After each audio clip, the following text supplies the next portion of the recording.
जहाँ हमारे 9 साल के बच्चे को पानी के घड़ा छूने मात्र पे मार दिया जाता हो, जहाँ विरोध करने पे हमारी बस्तियाँ जला दी जाती हों, जहाँ हमारी बहन बेटी की इज्जत लूट रही हो, जहाँ लगातार युवाओं की हमारी हत्या हो रही हो, जहाँ जाति के नाम पर इतना उन्माद पूरे देश के अंदर फैल रहा है और उसको रोकने के लिए कोई भी सरकार कोई सख्त कदम नहीं उठा रही है। मैं तो आज आपके चैनल के माध्यम से एक आह्वान करना चाहता हूँ कि जाति के आधार पर उत्पीड़न करने वाली घटनाओं को राष्ट्रद्रोह घोषित किया जाए, वरना और देश से जातियाँ खत्म की जाएँ। जब तक जातियाँ खत्म नहीं होंगी तब तक जाति के आधार पर उत्पीड़न भी खत्म नहीं होगा।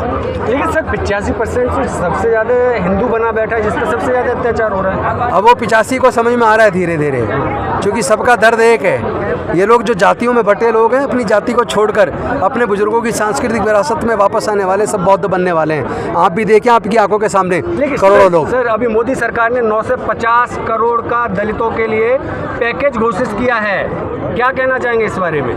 क्या उनकी जो मुआवजा दिया जाए, जिन जिन पर अत्याचार हो रहे हैं उनको आगे की चीज़ें की जाएँ? अरे पूरा देश ही हमारा है, लाखों करोड़ का बजट है, हमारा ही बजट कटता है।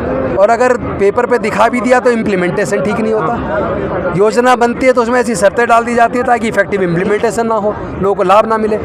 अगर नियत एक ही तरीका है, हमें अपनी वोट की कीमत को समझना पड़ेगा। जब संविधान सभा के अंदर डॉक्टर बाबा साहेब अम्बेडकर वोट के अधिकार पर चर्चा कर रहे थे, ज़्यादातर संविधान सभा के सदस्य इस फेवर में थे कि केवल इनकम टैक्स पेई को, बड़े ज़मींदारों को, बड़े उद्योगपतियों को और ग्रेजुएट को ही वोट का अधिकार मिलना चाहिए। तो हमारे लोगों को तो पढ़ने का अधिकार नहीं था, संपत्ति का अधिकार नहीं था। हमारे लोग तो ना ग्रेजुएट बन पाए, ना इनकम टैक्स पेई बन पाए, ना वो संपत्ति के मालिक बन पाए। इसका मतलब हमारे लोगों को तो वोट का अधिकार मिलना नहीं था। लेकिन डॉक्टर बाबा साहेब अम्बेडकर ने पूरी संविधान के सामने अड़ के पूरे देश के सभी लोगों को, किसी भी जाति धर्म के हों, सब लोगों को समान रूप से वोट का अधिकार दिया। और 1 मैन 1 वोट 1 वोट 1 वैल्यू। लेकिन गलती हमसे हुई। इतनी मेहनत से डॉक्टर बाबा साहेब अम्बेडकर ने हमें वोट का अधिकार दिया, पर हमने वोट की कीमत को समझा नहीं।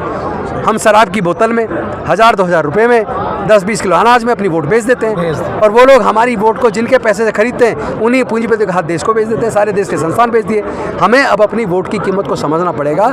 जो भी पॉलिटिकल पार्टी या जो सरकारें जातिवाद को बढ़ावा दे, जो सरकारें इस तरह के उत्पीड़न की घटनाओं पर सख्त कार्रवाई ना करें, हमें इनका बायकॉट करना। लेकिन हिंदू राष्ट्र बन रहा है, इस हिंदू राष्ट्र में इस तरह के साथ जो ये घटनाएं हो रही हैं, आप देखिए आने वाले समय में पूरा भारत बौद्धमय बनेगा। बौद्धमय आप इंतजार कीजिए। चलिए।